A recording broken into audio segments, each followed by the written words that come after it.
Hey everyone, welcome back to the Dream Hypothesis. Today, I want to talk about nightmares. Those unsettling dreams that leave us feeling scared, anxious, and sometimes even traumatized. But here's the thing, nightmares are a subjective experience, which means that what might be a nightmare for one person might not be for another. Let's explore this idea further. First, let's define what we mean by nightmares. Essentially, nightmares are vivid, disturbing dreams that can cause intense emotions like fear, anxiety, and even terror. They can involve themes like being chased, attacked, trapped, and they often leave us feeling shaken even after we wake up. So, the reason I want to talk about nightmares today is because many of the older videos I've done in the previous episodes, many of those videos could be interpreted as nightmares. And I believe that your point of view of those dreams will determine how well of an outcome you have while having them. But here's the thing about dreams and nightmares. What might be a nightmare for one person might not be for another. For example, someone who loves horror movies might have a nightmare that involves monsters or ghosts, but they might not find it particularly scary because it's a familiar theme for them. On the other hand, someone who has a phobia of spiders might have a nightmare that involves spiders, and it could be absolutely terrifying for them. And again, the person who likes horror movies might actually have a nightmare where they're being abandoned by their friends and families, and that might be very terrifying.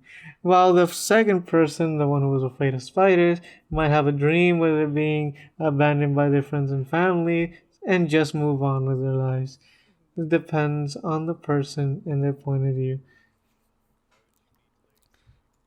There are many factors that can influence the content and intensity of our nightmares, including our personal experiences, fears, and anxieties, as well as our cultural and societal influences.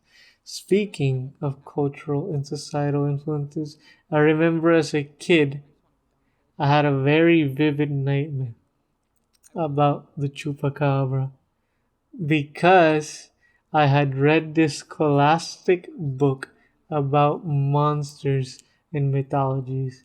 And it had all sorts of monsters. It had the Chupacabra, had Fenrir, had black dogs, had dragons, had a bunch of things. But I remember the specific interpretation of the Chupacabra in that book made me very uneasy as a kid. It was very scary when I was a kid. Funny enough, I own that book right now, and I look at the interpretation of Chupacabra, and I think it's kind of lame. It's kind of. I mean, if you just redesign a bit, it could work excellently as an aggressive alien species. It could actually be a very cool alien species if you rework it just a bit. But now, as an adult, looking back at it, I think it's kind of silly.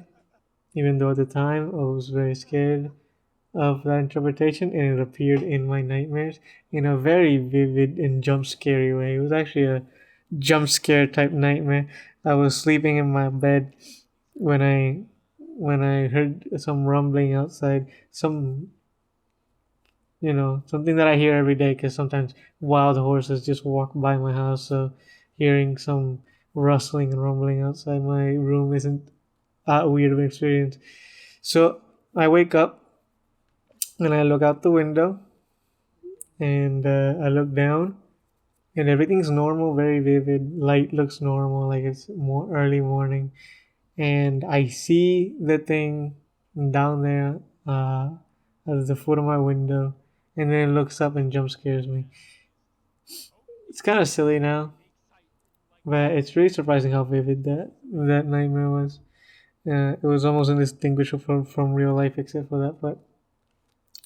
But now, looking at reality, now that we know what the chupacabra actually was, or at least we have a theory, we have some substantial evidence to back up that the chupacabra in real life was nothing but an advanced type of mange that certain dogs would get that would make their teeth and gum too weak uh, to eat prey. So instead, they would settle for just sucking, licking the blood out of their wounds that they try to make on animals, which is in a sense a bit more terrifying. It's like a zombie dog at that point, and that's real. That's not fake. That's like a real thing. A zombie, a vampire dog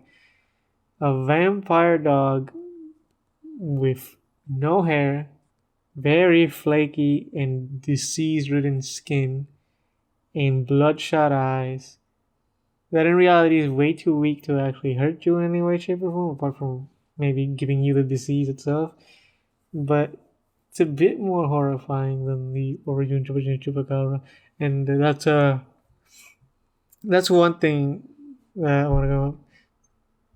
It's like another example: someone who grew up in a war-torn country might have nightmares that involve bombings or violence, while someone who lives in a peaceful society might have nightmares about something completely different, like maybe their butler forgot to bring them their cup of tea early in the morning. Just a bit of banter, just a bit of banter.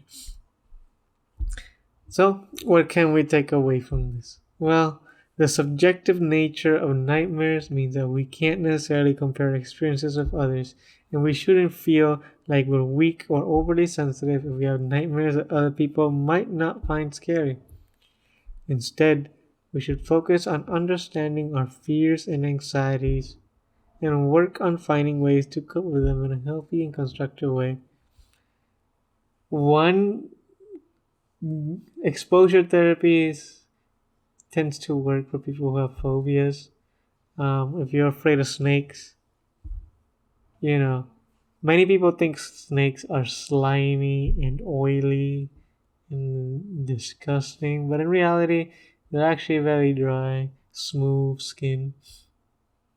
And they feel just like those reptile skin bags that you can get at a store, like even temperature wise, because they're just as cold as it. And assuming it's a pet snake and not a wild snake, because there's a difference between being afraid of something and being cautious of something. If you see a snake in the wild, even if you're not afraid of it, you're not gonna approach it because you're practicing caution. That's different than being irrationally afraid of it. Because the snake is 10 feet away from you and minding its own business. You panicking and screaming and throwing a fit is counterproductive, and it's not doing anything. The snake wasn't doing anything. But if the snake is on top of you, like if you walk past a rock and you step in the wrong spot and a snake attacks you, then it's completely rational to be afraid in that moment, right? But if someone has a pet snake and hands it to you, that's an irrational response to be afraid in that moment. I think that's one of the things about these nightmares. Once you understand the thing that you're afraid of, depending on what you're afraid of, you tend to lose some fear of it. You may lose irrational fear of it, but you may still maintain caution of it. For example, an irrational fear is to go to the beach and being afraid to be attacked by a shark. Irrational caution is to see a shark and mind your distance. That's the difference. But I think I've been rambling on for a bit too long. Thanks for watching, and I'll see you in the next video, which, just to give you a hint of what it might be, let me take out the notes here and see what we got written down. We already talked about nightmare. We talked about imposter syndrome. We talked about prison escape. We talked about sleep paralysis. We talked about getting tired in your dreams.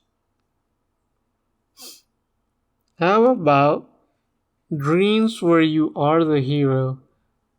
And a little twist to add to that, in the same dream, it can transition to dreams where you lose your abilities or powers.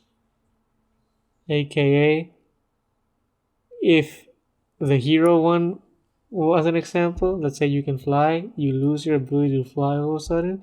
Or if it's not the hero one, let's say you're an artist in real life and you have a very proficient skill in being an artist, and in your dream, all of a sudden, you find yourself incapable of doing art. That is what I mean, ladies and gentlemen. Well, see you in the next video. Hope to see you there. Like, follow, like, share, subscribe, follow, ring notification bell, text, mail, carrier pigeon, whatever YouTubers do.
Yes.